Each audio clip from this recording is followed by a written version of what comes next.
So obinyim. Na so di ni free kwa ne so e bedroom main road a obepon. One nya. Time kan na. Ya to NPP saa wa Afigya Kwabre. Ye hu he since 92. Omutimi jira Afigya Kwabre ka. Ye de ade kura be jina ho de NPP atade ye shana. Ye beto ama. Eti afu e ye pese ye kire NPP fo na omo Afigya Kwabre ne say. Ye de Madam Vivian. Ababa be tu omo. Deva. Right, the boys are Zuzu, the girls are Zanza, the leaders are good forevermore. Yeah, you are MPP before. I don't know that I'm for say. Your mama ba free education will become. On class will become. On time baby ada. Or say, and Klana or Muko school 1 month. No have a 3 months. And no, and a whole year free. Now you blocks I was in about completely. I'm including in our school. Okay. Yeah, boom. Yeah, buy a boom. We say, Sawe anybody na Kufaro, Eddie, we Muko school traffic lights and buy no. Yankula no omundi the quench. Omun school ko una say mama kwai. Una was my next month. Una was say. And my anu koba no omunyim. Boys no crank and kitten koba. Obehunu pragiachi. Obehu aduma ketua bi a 3 months ne be so no obese school no kwai na kwadiro. Ye no anum kitten nyina akwa kogu elam say site. Aduma ni ho. Education enyo eye ba say traffic light room na ye say ye ba be dey ye ba be yi afiri ho. And the school ya kwen yen feli ye pia nyina yo ni ade moko muni ma ade ye na ekotu school fees go ano ye kusua ade sen na mo na mo ko ni free ana 24-hour economy no ye ti ame me de me meto aba ne say de ntia meto aba ne say 24-hour economy ntia me meto aba because free education ya ye better than ye be ya cost of living ade 1 cedi ade be 25 cedi ye dia o so ekwa mi akua na se dey ye hwe o mu tu kwan fi o man we mu o man ni mu nya de amafo che say immigration ways nko na mo fatu kwan ensuo so desert so awon che wo man ni mu eti ye papa John no man mama o dwene ho on be so obi a be fi o man ni mu ntino o so de adwuma beba eti adwuma ba ku bia ensa entu bibia no be motivation say to kwan efi o man ni mu aha e be du ba bi ni nyina e be san sebi ye ma me nom omukuru ni mu dwane je omo adwuma ho che o mu nyina adwane e me ma ne nyina ye tu kwan eti esa e ma no me na hwe nkwala no eti esre this is not a matter of NDC and NPP yendi no kura chi ni ento aba nipa obeboa no because 8 years for NPP no e dey biem no wo ma Ghana ni bibia asa wawie because who driver ni no onu meti na ya adwuma who meti no say first year animal bibia driver ni e bia ne na ye bibia petrol dollar bibia eti no no ban pass Ghana for bia to man this na for e be to about fucking thank you I'm never to blah blah number can be okay drop in the blah na aja o se Ghana for and I say oh MP NDC amanyuko nu ye nto aba e ma Ghana say o ko toba de ma Ira Mahama no be di o mampan e de ne de na wo gide se e mabu no am o Ira Mahama be di so a Ghana e mabu mo sabetimi aka yo penyin kese meda wa sifi me ameka say me din de Osman Yahya good me kasa free Afigya Kwabre north Afigya Kwabre north ene kasa free sorry Afigya Kwabre south monfa nche me Afigya Kwabre south ena me kasa bo to be precise 24-hour economy one factor me di gina so na makasa if say menuanom no aka bibire say e ko developing countries European countries Asians na okwa sanema na na mo practice e wo mo mind so amanfo free Africa ekonye skase tam the back system ni mu kra say o mo be invest here 1 tax na be say no 2 sufficient maintenance ye pitches ane e wo so ene ye de ni nyina ya geodiska so you mbutomi why is the tax side? Bestre say, you Yena, I am Momodin, Yenye, voters ID card ready and train on the 7th. Then Kotwaba, Emma John Dramani Mama. Now on fat the 3 months, any taxation and free system, Naya Hontoy. They told me, I'm a Jina so they Twaba, my John Dramani Mama, and they say, Mempesuaso, Afigya Kwabre, South. Since 92. I buy to be a parliamentary NPP. Yen person as soon as paya query your 7 query sections with Afigya Kwabre South. No moment, you need 1 major road cross apart from the Oman for Ebeya, you need Oko Aswasia, Omuni Abo, query back by a NDC Chine Ekesianity at as was a shoe, a quasoria, Obebanaston, clean. I say white, NDC, it's a best friend. I feel Honorable Vivian for Afigya Kwabre South constituency. Mo Kakra made Mecca. One because for so. Sure, said you when yes, ya brafi, never would you when JB, Emma NDC, when you could a dear pan woman, away from Hammer Hoaja, what you do, say from Hammer Bar, a homoto. NDC party no, and your party get to since Rollins time, two aba, yes, you saw Yama to be. No, Nasa will share a mamu now, Rollins. Attack my friends, and you need a Kufuado. Difference won't be big. Mama says yes. I will be dinner. Now, maybe I penny. Mamma who said difference woman. Difference a woman. Mean I'm more beautiful catch yourself. Kufuade health insurance buy. No crack Kufuade buy adwuma. Eti bisa hu say Kumasi KJT why and the buy. Kumasi airport why and the buy. I'm before na so mona here. Omuna say eti omuntire proof omu tina so omu the yes adwuma no. Eti yesra Ghana 7 December and number 8 now. And number 8. Number 8 now. What are you?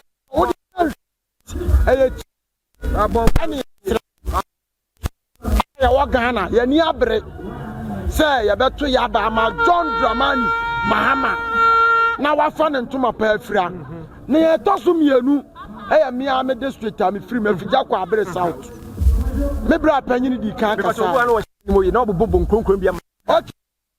South, Ubenya, Rancho, Abuaho, Quadia, Ubenya, Dumai, Abiamwa, Adubinso, Bia, Ankase, Etimetim, Mase, Bobby, Noazania, or Dumachi, Etisa, Hemai Abrade, and Tribuaho, Bomso, Sata, Sayomo.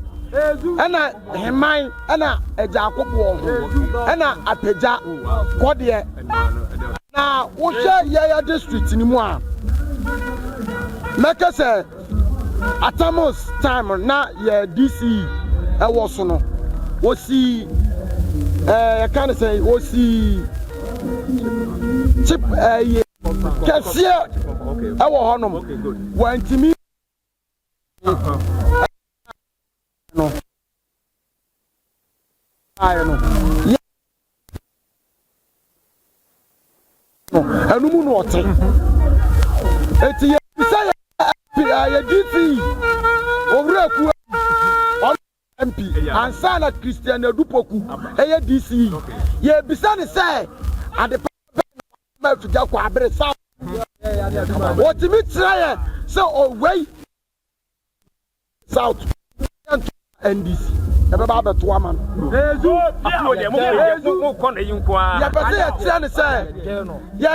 Afigya Kwabre. Yeah, appointed to cook, no, DC at Taman's time. Okay.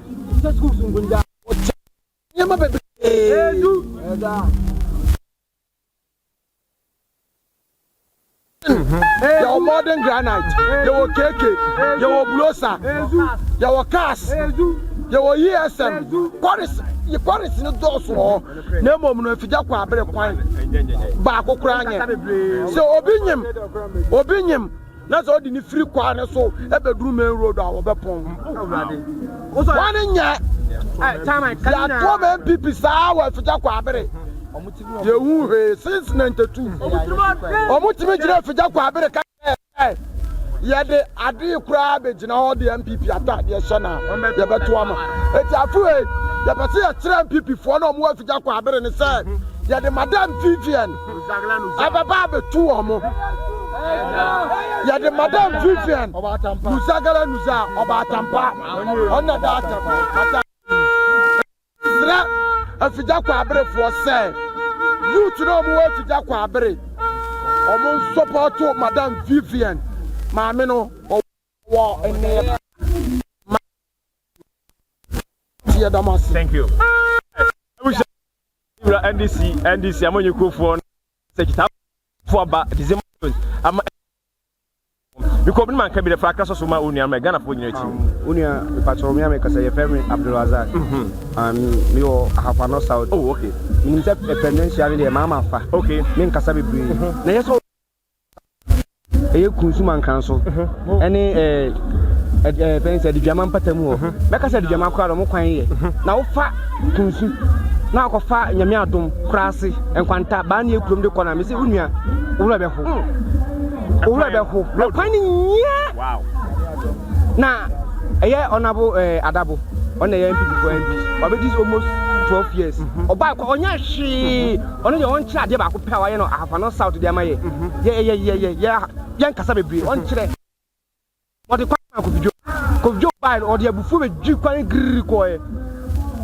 Since last 8 years, no. Or Duke one.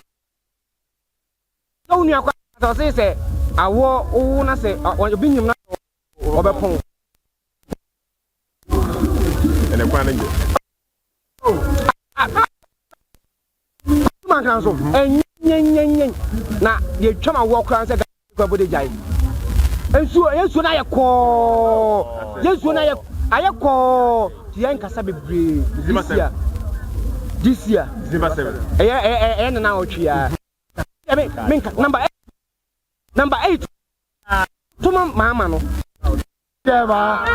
Right, the boys are Zuzu, the girls are Zaza, the leaders are good forevermore. Boys are Zuzu, the girls are Zaza, the leaders are good. If you want to,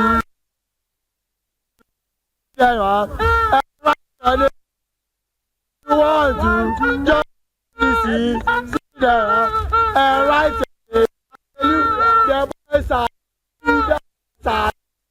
leaders are good forevermore. The boys are Zuzu, Zaza, the leaders are good forevermore.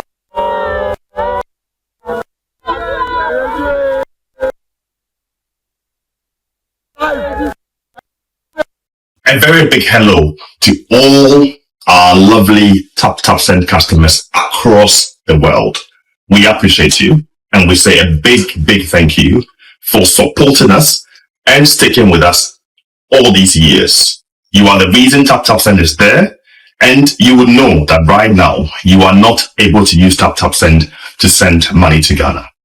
The reason is that the Bank of Ghana has suspended our local partnerships with banks and financial institutions in Ghana.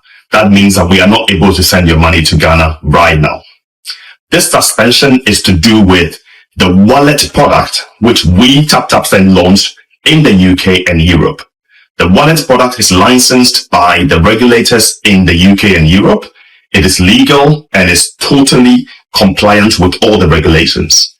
Bank of Ghana, however, have some concerns with the wallet, which we are working really hard to address. So for now, they have suspended our operations in Ghana for up to a month, and we are working to do our very best to reduce that suspension as it stands. I will say though that the wallet product is legal in the UK, like I said, Your money is completely safe and protected by the laws in UK and Europe. So don't worry about your money. If you have money in the wallet, it will still be there when we come back and it will be safe and secure. This wallet is innovation from us, and we hope that we can resolve this and continue to serve you, the Ghanaian diaspora. What I'll say though is, just like you stuck with us all this time, please stick with us again.